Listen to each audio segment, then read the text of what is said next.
Olá, sejam todos, todas e todos muito bem-vindos aqui na nossa coluna Drag o Quê? E no mês do orgulho LGBT, eu estou trazendo a figura mais icônica, ouso dizer, uma das figuras mais icônicas deste país, Márcia Pantera, a criadora e precursora do Bate-Cabelo. É uma honra te receber, seja muito bem-vinda! Obrigada, Emanuele. Obrigado pelo carinho, pela gentileza. E bora papiar, bora falar de coisa boa. Bora aprender, bora divulgar, bora influenciar. Eu estou muito feliz, né? Eu acho que o meu sorriso diz tudo, de estar te entrevistando. E eu quero que a gente comece falando, né? Sobre essa figura. Antes mesmo de existir Márcia Pantera, existe Carlos Márcio José da Silva, né? Que tem uma história muito incrível, que tu saíste, né, de Suzano, interior de São Paulo, jogava vôlei e começou nesse universo da performance fazendo drag. E eu quero que tu me contes exatamente como foi essa virada que tu decidiste. Eu acho que drag é a minha principal profissão e largaste o vôlei para seguir nessa carreira artística. Eu acho que tudo começa muito antes do que eu imagino, né? Isso começa lá no meu subconsciente, lá na minha infância até, nos meus 7, 8, 9, 10 anos. Eu acho que a gente já é influenciado por algumas imagens femininas, por algumas coisas que a gente talvez gostaria, mas não podia, que era o batom, que era o cabelo comprido, que era o vestido, que era o salto alto, que era tudo feminino, não era do masculino do homem. Então, a gente já é influenciado desde criança já a ter esse sentido feminino do que você gosta de fazer, do que você gostaria. Então, dentro do voleibol, eu descobri muitas coisas. O voleibol me trouxe a diversidade, me trouxe a alegria, me trouxe a vontade de viver, me trouxe a competição, me trouxe a perda, me trouxe tantas coisas que a gente nem imagina que o esporte te traz. O esporte te muda, o esporte te molda. E aí eu entendo claramente como esse Carlos Márcio era lá em Suzano, ou antes de Suzano, que eu tinha uma equipe gay, que era eu, meu irmão, entre outros amigos muito próximos aqui de casa, e a gente se reunia de uma maneira para jogar vôlei que era uma união muito grande, assim. Era amigos e confidentes, e a gente entendia como a gente estava vendo o mundo, como a gente olhava para as pessoas. Então a gente conseguiu se descobrir e se descobrindo e dizendo um para o outro, que na verdade a gente dizia no olhar, a gente nunca falava um para o outro, bicha, eu sou gay, viado, eu sou gay, ô bicha, eu acho que eu sou gay. Eu acho que a gente foi se descobrindo entre abraços e, e amizade, né? A gente foi descobrindo tudo isso. E aí, daí eu sou. A gente teve uma. Eu tenho que falar sempre dela, porque ela foi uma pessoa muito maravilhosa. Entre outros técnicos incríveis que eu teve na minha vida, a Heidi é uma das pessoas que abraçou muito o nosso jeito de ser, o nosso gênero, a nossa sensibilidade, o nosso amor. A Heidi foi uma técnica mãe incrível, assim. Quando a gente já jogava vôlei em vários lugares, mas quando a gente foi pro Pelezão e teve o abraço da Heidi, como era, como vocês vão fazer e como vocês podem ser, foi muito incrível, que a gente começou a enxergar muito mais coisas. Dentro disso, a gente muda completamente o nosso jeito de jogar, o nosso jeito de ser na quadra, e a gente impõe como eu sou. Cada um colocou como era, como cada pessoa era, mas ao mesmo tempo uma equipe unida, uma equipe de força, uma equipe segura, que já era claramente um time gay. Então, a gente está falando de muito tempo atrás, e a gente está falando de pessoas que nem sabia de verdade o que era isso na cabeça, mas a gente gostava de estar junto e gostava do voleibol. Então, dentro disso, a gente mudou tudo, mudou a história lá atrás do que como a gente era, o que a gente amava. Então a gente não teve, a gente teve, sim, muito julgamento, né, desse time gay chegando, e acho que éramos 4 pretinhos e 2 branquinhos, ou éramos 3 pretinhos e 3 branquinhos, mas então, eu estou dizendo isso da cor, porque na época a gente nem sabia o que era cor, a gente sabia que éramos todos iguais, assim, a gente amava as mesmas coisas. a gente curtia o esporte.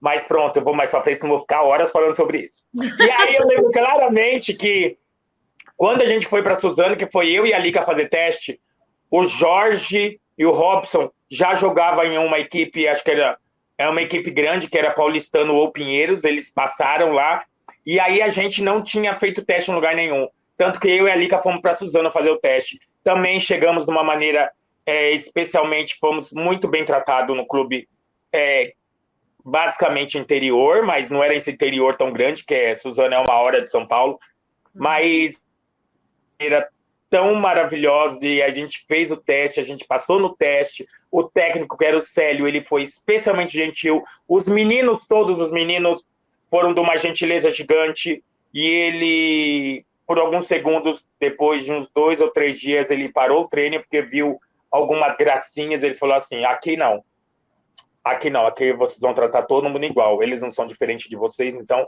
Aí tu já tiveste contato com a homofobia já no início. Mas eu tive contato com a homofobia lá atrás, né? E eu nem sabia o que era. Quando eu fui para um clube grande de São Paulo fazer teste, que o técnico falou para mim, eu não posso ter uma pessoa como você aqui. Depois ele falou, é negro e gay. Então, essa foi a maior pancada que eu tive na minha cabeça, mas eu também não entendi. Aos meus 15, 16 anos eu vou entender o que é ser preto num país racista e o que é ser gay num país homofóbico. Eu não sabia o que é isso. Então, e ele deixei levar, a onda levar, porque na verdade eu sempre tive uma família muito maravilhosa, de um coração muito gigante. Então, tinha coisas que aconteciam na minha vida que passava, porque eu nem contava para minha mãe. Porque no outro dia eu acordava feliz do mesmo jeito. Se eu tomei uma pedrada, uma laranjada, se alguém gritou que era viado, se alguém fez alguma coisa disso, eu não chegava... Eu, naquele momento, ficava triste, mas eu sempre tive uma coisa. Eu nunca alimentei a tristeza. Eu nunca alimentei a dificuldade. Eu sempre sabia que o que eu gosto de fazer é isso, então eu vou continuar assim.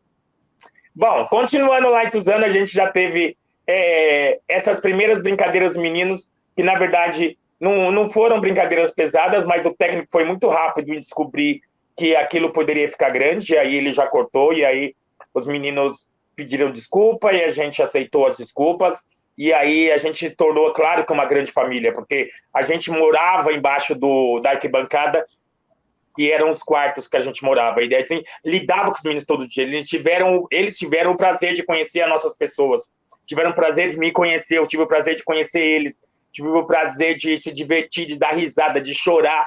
Então, porra, eu tô falando da união que o esporte traz, querida. Com certeza. Tem como? Pantera, nesse momento, né, que tu estavas, era durante a semana que tu fazias o teu esporte, mas no final de semana tu ia para São Paulo para fazer as tuas performances. Como foi esse início? Não, mulher, não era. Na semana a gente treinava e no final de semana eram os campeonatos. Eram jogos. E quando ficava o momento dos shows? Em que momento então, quando a gente não tinha jogo do campeonato, era onde eu conseguia escapar para mim vir para São Paulo para ir numa boate, onde o Joãozinho, que jogava em Suzano, que era um levantador maravilhoso do adulto e era gay assumido também, e todo mundo amava ele. Todo mundo amava o Joãozinho. Todo mundo. A cidade gostava dele, os atletas do adulto gostavam dele, os meninos do infantil, do juvenil, a gente via o prazer de ver ele jogando, sabe? A bicha era muito maravilhosa, Foi aí esse Joãozinho que me trouxe para São Paulo para conhecer a Boate Nostro Mundo, onde eu entendi que eu não estava perdendo tempo no voleibol, que eu estava ganhando experiência, mas que quando eu vi tudo aquilo, o que aconteceu na minha cabeça, aí foi uma transformação muito gigante, foi uma briga. Eu não sei se eu falo eu com eu mesmo, ou eu comigo mesmo, ou eu de mim. Eu sei que foi uma discussão gigante na minha cabeça sobre o que o esporte fazia na minha cabeça, que era um amor gigante que eu não deixaria, mas que estava vindo essa Márcia, né, essa drag queen, essa transformista mais claro na época, vindo com uma força gigante na minha cabeça, onde eu fui tentando conciliar, mas eu vi que uma hora a Márcia me engoliu, porque eu estava amando o que eu estava fazendo no palco, né? E aí, descobrindo coisas, pessoas... Mas lembrando que essa Márcia, ela vai ficando cada vez mais gigante dentro de mim, Porque no mesmo jeito que eu cheguei no voleibol com pessoas incríveis que me adotaram, que se doaram, que me respeitaram, que me ensinaram, isso eu tive na Nostro Mundo. Eu tive com Miss Bial, eu tive com a Frank Ross, eu tive com a Shine Crack, eu tive com a... Meu Deus, eu não estou nos nomes. Valkyria, Condessa, a Marcela Betânia, a... Ai, gente, uma bicha que não tinha uma perna, meu Deus. A Leia Show e tantas outras me abraçaram de uma maneira que não tinha tem como eu fugir dali. Não tinha como, porque toda vez que eu chegava e eu aprendendo alguma coisa, elas me mostravam. O meu primeiro show foi, assim, acidentalmente, um concurso que eu acabei ganhando, que a Chayenne me maquiou, e eu peguei o vestido da minha mãe, cortei, catei uma bota minha que era um patins, tirei, e aí eu fiz samba. Então, a minha entrada no universo drag queen da transformação foi uma entrada também delícia, porque eu já assistia TV, já via como as modelos andavam. Eu já sambava muito bem, que eu sou da Rosas de Ouro, era passista, então eu sambava muito bem. E aí, a gente traz, do passista, a gente consegue trazer o passista virar uma passista feminina, que era o samba diferenciado. Então, amor, eu fui engolido pela noite, engolido pela Márcia. E como é que surgiu essa história do bate-cabelo? De tu unir algumas técnicas, unir isso e segurar essa peruca na cabeça, essa lace na cabeça, fazendo os movimentos. Como foi isso?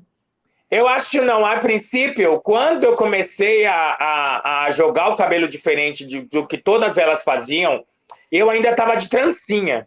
Minha tia, ela é transista, ela trançava o cabelo. E aí meu cabelo estava um cabelo grande, eu falei, tia, eu quero fazer trancinha assim. E minha tia fez trancinha assim. É numa época que a gente for buscar aí, pela época, era a época que Nili Vanilli fazia muito sucesso. Então, eu já era um negro bonito, né? E aí coloquei as trancinhas, as pessoas falavam, nossa, você lembra do Nili Vanilli. Ainda eu usava uma lente azul, e era incrível. Aí depois, a Grace Black me deu um aplique de cabelo. Então eu falei, tia, vamos fazer assim, ó. Dei ideia para minha tia. Vamos fazer as tranças, não tem a tira do cabelo? E aí a minha tia colocou aquilo e costurou. Então, parecia nitidamente que era uma peruca, mas a peruca estava costurada na minha cabeça. Minha tia fez uma peruca costurada na minha cabeça, sem a touquinha, só com as tiras de cabelo. E aí, eu fazia os movimentos ainda muito mais fortes do que um movimento normal. Essa coisa do bate-cabelo, ela acontece no momento que o Alexandre Jokovic me deu um toque que, olha, você faz um giro e um cabelo para lá e para cá que ficou muito bonito. Você sentiu o público gritando? Eu falei, eu acho que sim. Porque os meus shows eu me doava tanto, eu amava tanto que eu fazia, que a única coisa que eu escutava era, no final, o público gritando muito. Assim, ovacionado no final. Então, o Ale foi não é me ensinando, mas me mostrando o caminho de ir. Por quê? Porque ele é a pessoa que assistiu o show. Então, ele viu o movimento. Eu fazia o movimento, mas eu não tinha noção daquilo que eu estava já fazendo. Mas até que eu trouxe, quando ele falou, eu trouxe o movimento do 8, trouxe o movimento do bate-cabelo, e eu bati o cabelo para trás, que batia numa jaqueta de vinil, e fazia flapt.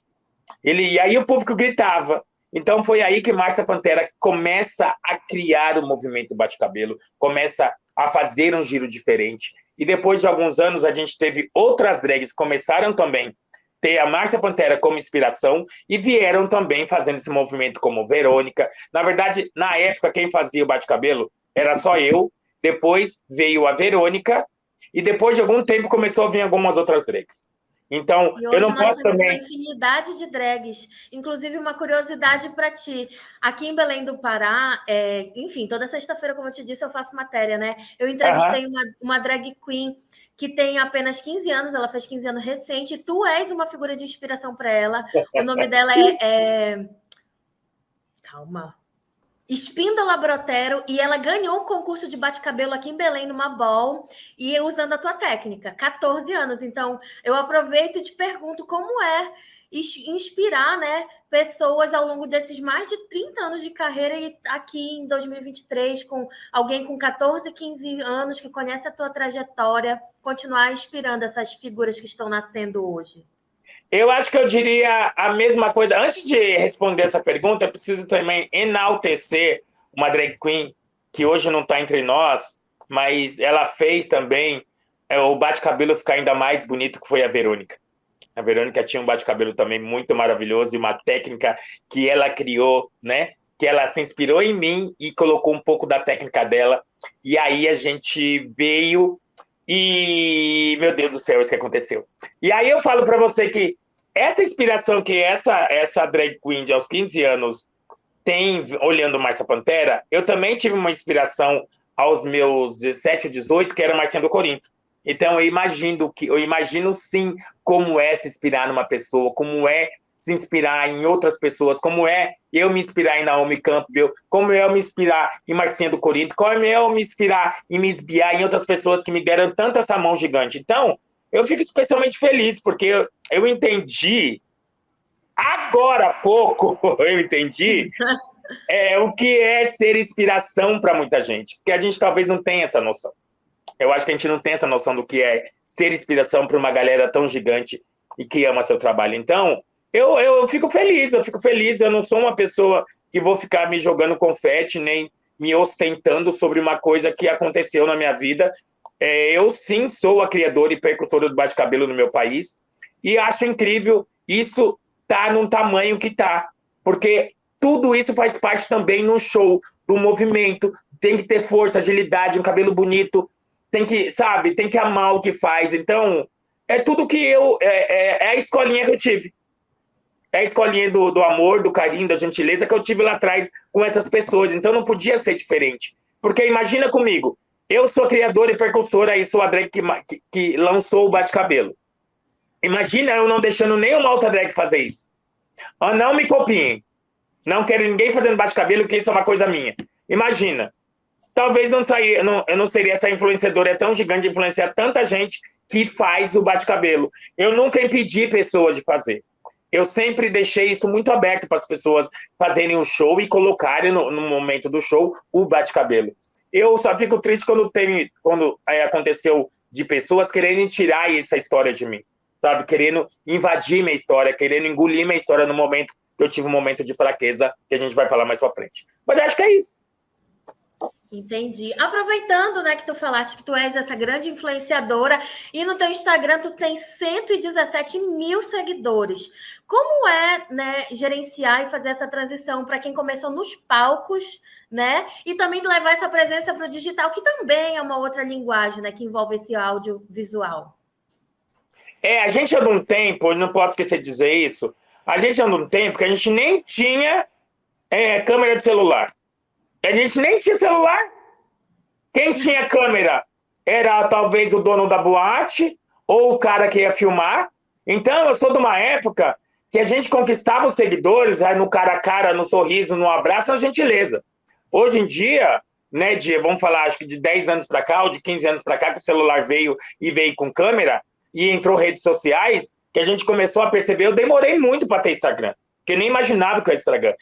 Não achei que o Instagram ia ser o nosso currículo de hoje. Porque hoje o nosso Instagram, nossas redes sociais, é o nosso currículo, onde as pessoas vão lá, buscam. Eu acho que eu tenho de seguidor na minha página do Instagram, eu acho que eu tenho muito, muito, muito mais. Muito mais por quê? Porque muitas pessoas daquela época, que tinha 30 anos, eu já estou com 35, hoje está com 65. Então, são pessoas que, sabe, não estão mais na balada, não estão em casa, curtindo seu amadurecimento. Não vou falar sua velhice, mas curtindo a melhor idade, talvez, para algumas pessoas.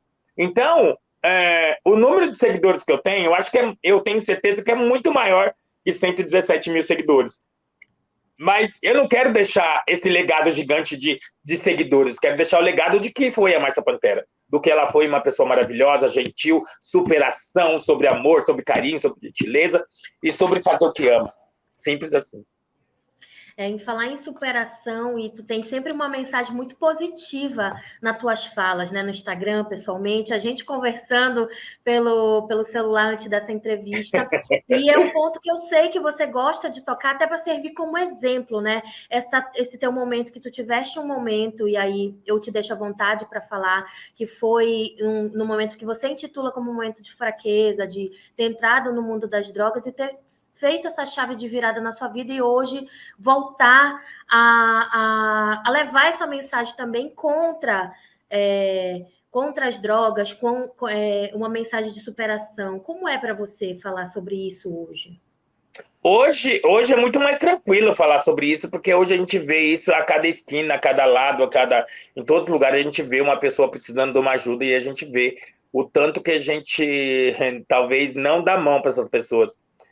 A minha situação, ela aconteceu numa brincadeira. Foi no meio de amigos, que estava todo mundo fumando, cheirando e bebendo. E, ai, toma aqui, faz ali. E aí eu não tive uma família que me mostrou o que era. Hoje as famílias podem dizer para os seus filhos o que é a maconha, o que é a farinha, o que é o crack, o que é... Hoje, mas ainda hoje eu vejo a dificuldade dos pais e mães conversarem com seus filhos sobre isso. Né? É uma dificuldade gigante. Porque eu acho que é falta de... Deixa eu ver. Acho que cada um tem a sua história, tem a sua ideia, mas eu acho que é falta de coragem, né? De chegar e sentar com o filho e mostrar para ele realmente o que é isso, e cuidado por onde você anda. Eu acho que a gente é desviado no meio do caminho. Mas voltando, eu acho que na época que eu experimentei, foi numa brincadeira. E mal eu sabia que essa brincadeira ia virar essa coisa tão gigante que aconteceu na minha vida.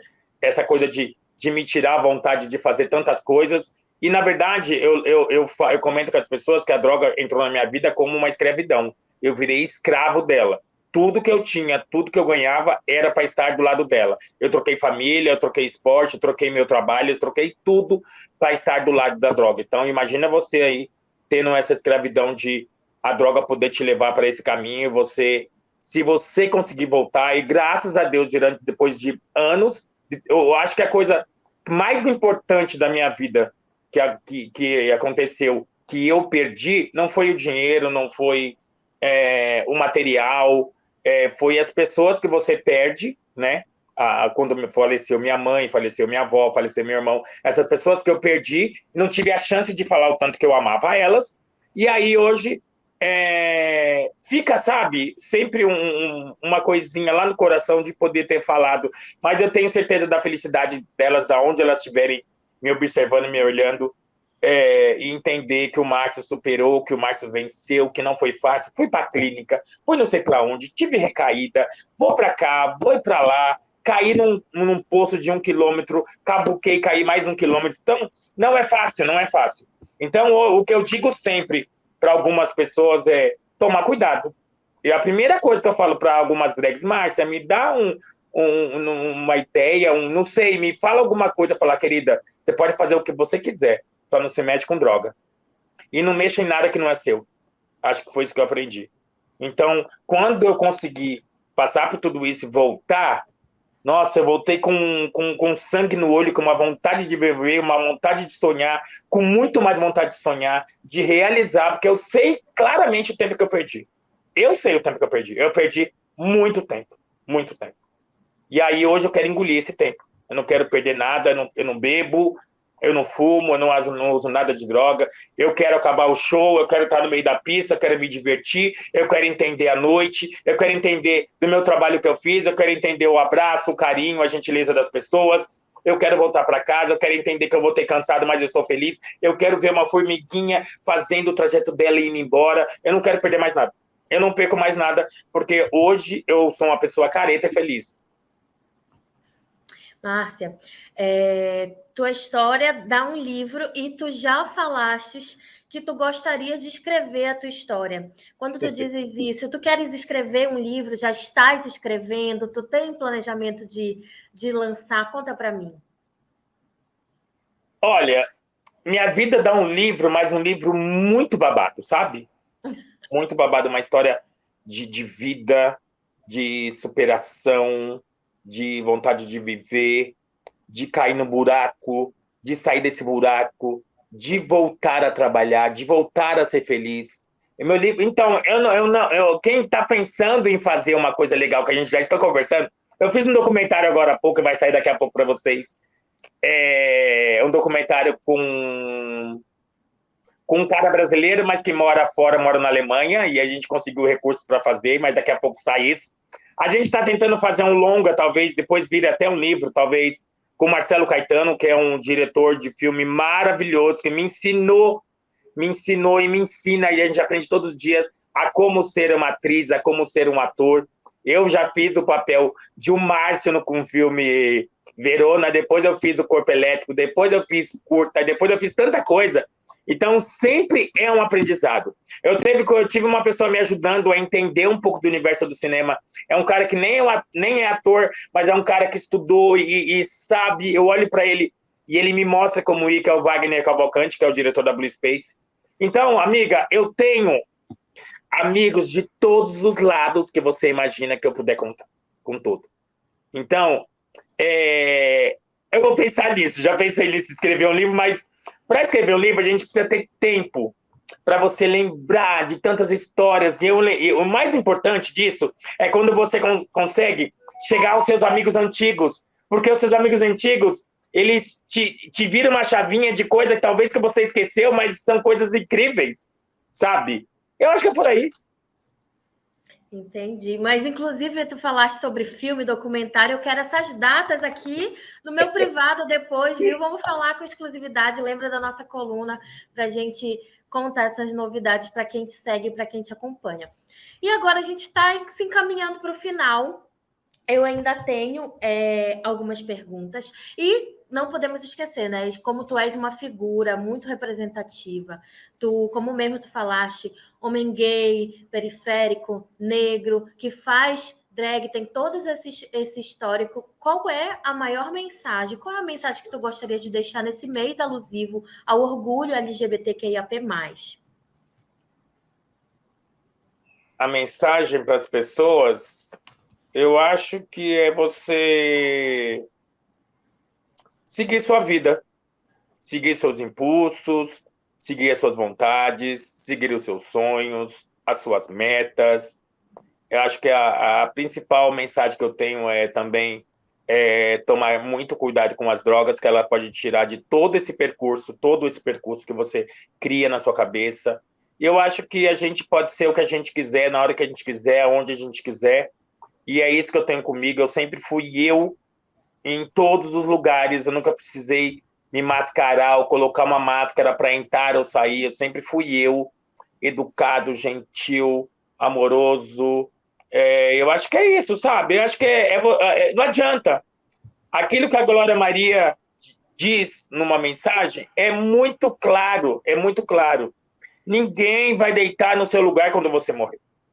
Ninguém vai lá se jogar no seu lugar. Então, que você viva da melhor forma possível. A nossa passagem aqui na Terra parece que ela é longa, mas ela é tão curta.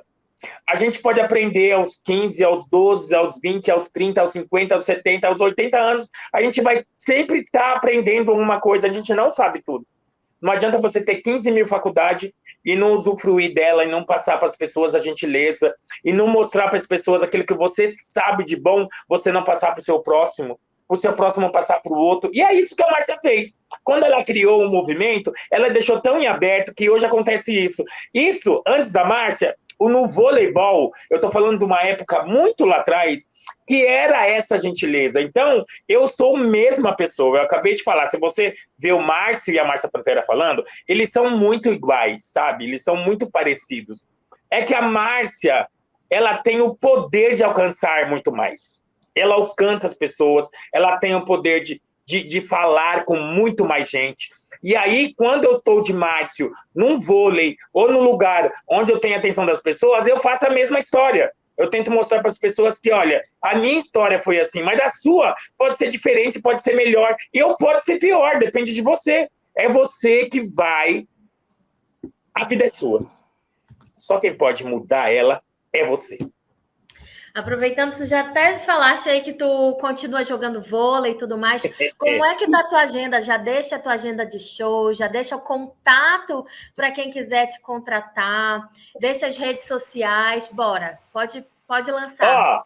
Primeiro eu vou mandar nas redes sociais, que é Márcia Pantera Oficial no Instagram, depois no TikTok Márcia Pantera, no Facebook Márcia Pantera, eu tenho Twitter, mas eu quase não mexo.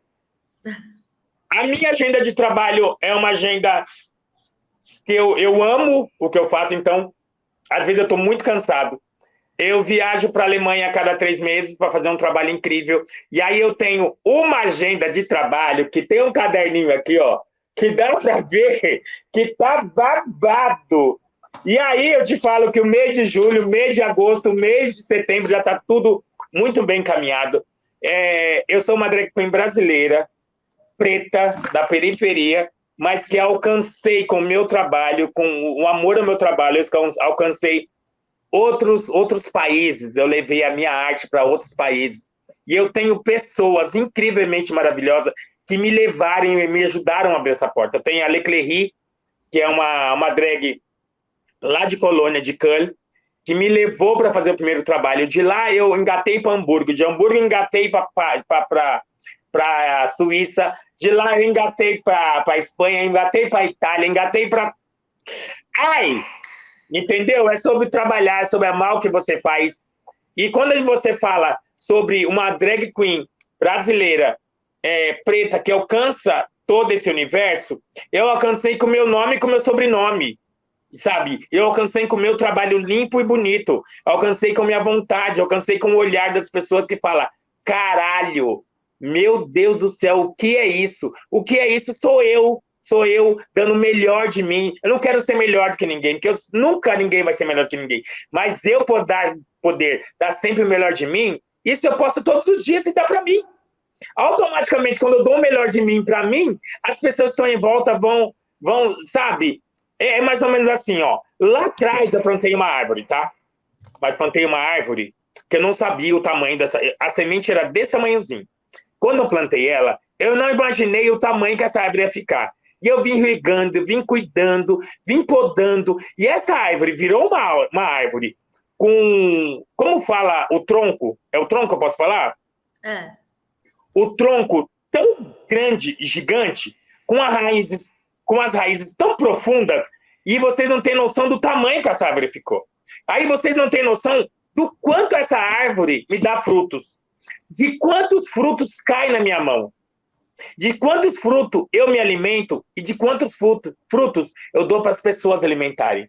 Porque eu tenho que fazer isso, eu tenho que doar um pouco desses frutos para as pessoas, porque senão eu vou deixar estragar. E aí, o estragar é a oportunidade de você doar para as pessoas um pouco de você. Acho que é sobre isso. E para a gente finalizar, para quem está chegando na arte da performance, está se inspirando em Márcia Pantera, como eu te falei, antes da gente começar essa entrevista, não sei na verdade se eu te falei, eu já batia cabelo na balada antes mesmo de me montar, já conhecia a tua performance. Qual é o recado para quem está começando na arte drag, está fazendo performance? Aqui em Belém nós temos uma categoria, um movimento, na verdade, que se chama o Movimento das Demônias, é um outro fazer artístico também, que é onde eu me encaixo e faço parte. Para quem está começando, qual é o teu recado? As dicas? Eu acho que o meu recado e minha dica vai ser feliz. Se você faz uma coisa que está te deixando feliz, é sobre isso, vai ser feliz. Eu acho que dentro da arte a gente pode ser e fazer o que a gente quiser. Isso eu disse ali no meio da entrevista. Então, para você que está começando hoje, não é fácil, porque hoje são muitas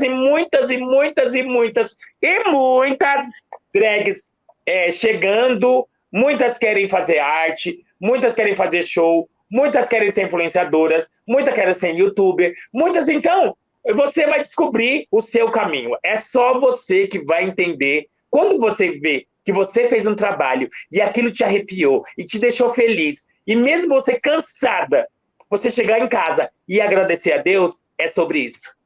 É sobre esse caminho. Então, que você não desista nunca do seu caminho. E se você desistir do seu caminho, também não tem problema. Você vai entender, em algum momento, que seu caminho é aquele. Eu achei cada um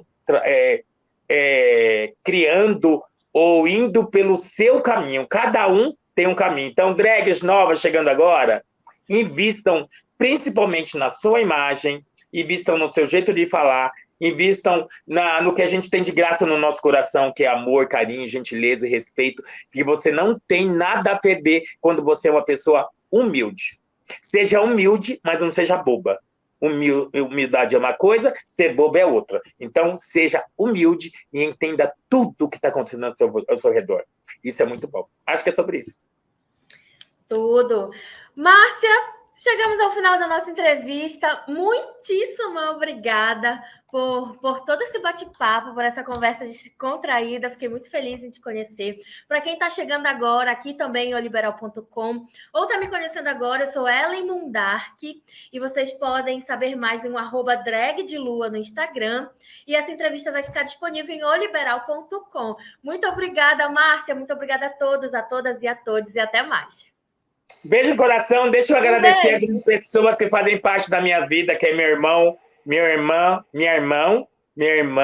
meu marido Kennedy e a minha família, que me ama tanto. Obrigado, beijo no coração. Até mais, tchau. O meu sobrinho tá bem ali, ó. Tchau, beijo! Beijo, tchau.